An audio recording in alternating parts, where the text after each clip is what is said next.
और अब सबसे बड़ी खबर आपको बताएंगे, लगातार आतंकियों की तलाश जारी है और देखिए पाकिस्तान के खिलाफ में एक्शन मोड में है सरकार। और आपने देखा कि किस तरीके से चाहे सुखोई की बात हो, लगातार कल देर रात तक उड़ान भरते रहे। साथ ही साथ अगर आप नेवी की बात करते हैं, नेवी ने भी अपनी बोर्ड एक्सरसाइज की।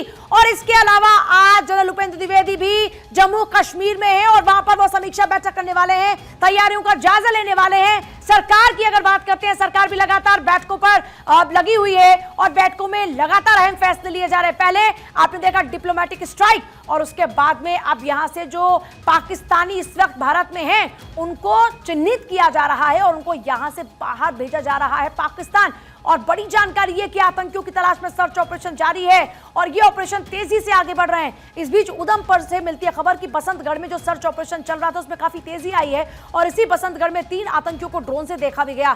बांदीपोरा की बात करते हैं, सुरक्षा बल और आतंकियों में मुठभेड़ भी लगातार जारी है। तो कुल मिलाकर देखा जाए दहशत में इस वक्त पाकिस्तान है। ये 6 एक्शंस की अगर आप बात करते हैं तो आपने देखा कि बॉर्डर पर कैसे भारतीय फाइटर्स की दहाड़ सुनाई देती है, हमले में शामिल आतंकी पर कैसे एक्शन होता है, क्योंकि आपने देखा कि बम से उड़ा दिया जाता है 2 आतंकियों के घरों, एक के घर को बम से उड़ाया जाता है, दूसरे के बुलडोजर से घर को जमींदोज कर दिया जाता है। इसके अलावा सीमा पर पाकिस्तान की फायरिंग का जवाब दिया जाता है और साथ ही साथ पाक के डिप्टी पीएम का शर्मनाक स्टेटमेंट सामने आता है। इस बीच आतंकियों की तलाश में सर्च ऑपरेशन में तेजी लाई गई है, जिसका जिक्र भी हम कर रहे थे। उधमपुर के बसंतगढ़ में तो 3 आतंकी ड्रोन के जरिए देखे भी गए हैं। बसंतगढ़ में 3 आतंकियों को ड्रोन में देखा गया है और भारत की रणनीति तैयार है। ऐसे में पाकिस्तान में मची है खलबली।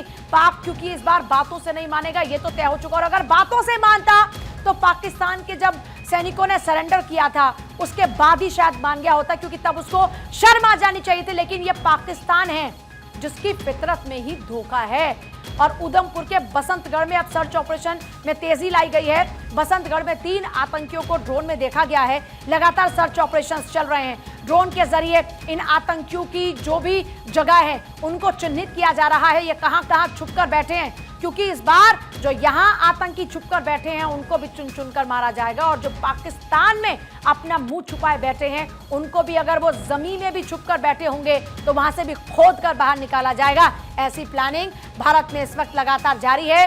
बसंतगढ़ में 3 आतंकियों को इस बीच ड्रोन से देखा गया है और आतंकियों की तलाश में सर्च ऑपरेशन में तेजी लाई गई है। आज क्योंकि जनरल उपेंद्र द्विवेदी भी खुद जम्मू कश्मीर में रहेंगे, ऐसे में कई समीक्षा बैठक होने वाली है। अब जो इस वक्त हालात है उनका जायजा लिया जाएगा।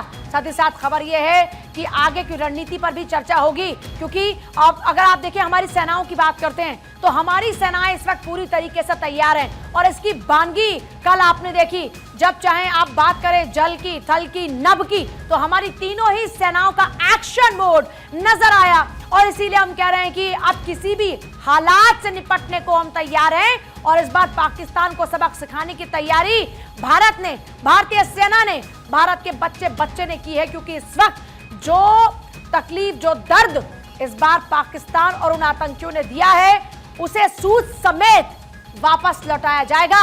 और इस बात का जिक्र प्रधानमंत्री मोदी ने मधुबनी के मंच से सीधे तौर पर किया था कि एक एक आतंकी को चुन चुनकर मारेंगे। और क्योंकि हम एक्शन की बात कर रहे थे कि अब तक पहलगाम में आतंकी साजिश के बाद आखिरकार क्या क्या हुआ, भारत की सरकार ने आखिरकार क्या क्या फैसले लिए और किस तरह से सरकार एक्शन मोड में आई। और क्योंकि देखिए पाकिस्तान गीदड़ भभकियां दे रहा है, पाकिस्तान जो बार बार ये कह रहा है कि हम तैयार हैं, इससे उसकी बौखलाहट को महसूस किया जा सकता है। और पाकिस्तान की गीदड़ भभकी, सभी द्विपक्षीय समझौते स्थगित किए, व्यापार पर रोक लगाई गई। तो देखिए सबसे बड़ी बात यह कि जिस शिमला समझौते का पाकिस्तान ने जिक्र किया, उसी शिमला समझौते को उसने हजारों बार तोड़ा और आज हमको धमकियां दे रहा है वो पाकिस्तान, जिसकी हैसियत हमारे सामने शून्य से भी कम है। सभी द्विपक्षीय समझौतों को स्थगित किया गया है, व्यापार पर रोक लगाई गई है, ऐसा पाकिस्तान कह रहा है। जबकि पाकिस्तान को डिप्लोमेटिक स्ट्राइक के जरिए उसकी औकात हमने पहले दिखा दी। भारत के लिए हवाई क्षेत्र को बंद किया, इसका एग्जाम्पल प्रधानमंत्री मोदी ने उस वक्त दे दिया जब वो सऊदी से वापस लौटे थे तो उनके एरोस्पेस का रूट तक नहीं लिया। ये व्यापार पर रोक लगाने की बात करते हैं जिसमें हमने पहले स्पष्ट तौर पर कह दिया कि हमारा कोई नाता अब है ही नहीं। जो भाईचारा हम निभा रहे थे वो भी खत्म, हमने डिप्लोमेटिक स्ट्राइक के जरिए किया। सभी द्विपक्षीय समझौते स्थगित और ये कौन से समझौते हैं जिसमें पाकिस्तान बार बार जलील हुआ और उसके बाद ये समझौते हुए, जिन समझौतों को बार बार खुद ही लांघता रहा, उन समझौतों को स्थगित करने की बात करता है पाकिस्तान। तो देखिए, बौखलाए पाकिस्तान के लोग और बौखलाए पाकिस्तान के डिप्टी पीएम। और ऐसे में सबसे बड़ी बात यह है कि ये जो गीदड़ भभकियां पाकिस्तान दे रहा है बार बार, इससे स्पष्ट तौर पर उसकी जो बौखलाहट है वो महसूस होती हुई नजर आती है। जो इस वक्त खौफ, जो डर इस वक्त नजर आ रहा है पाकिस्तान की बातों में, उससे अंदाजा लगाया जा सकता है कि इस बार थर थर कांप रहा है, क्योंकि जो गलती कर दी है पाकिस्तान ने और पाकिस्तान की गोद में बैठे उन आतंकी आकाओं ने, छुपने की जरूरत पड़ रही है। अब अंडरग्राउंड हो रहे हैं, क्योंकि उन्हें पता है पिछली बार घर में घुसकर मारा था, इस बार जमीन के नीचे से खोद कर मारेंगे। जहां भी छुपेंगे ये आतंकी, वहां से ढूंढ ढूंढ कर इनको मारेंगे।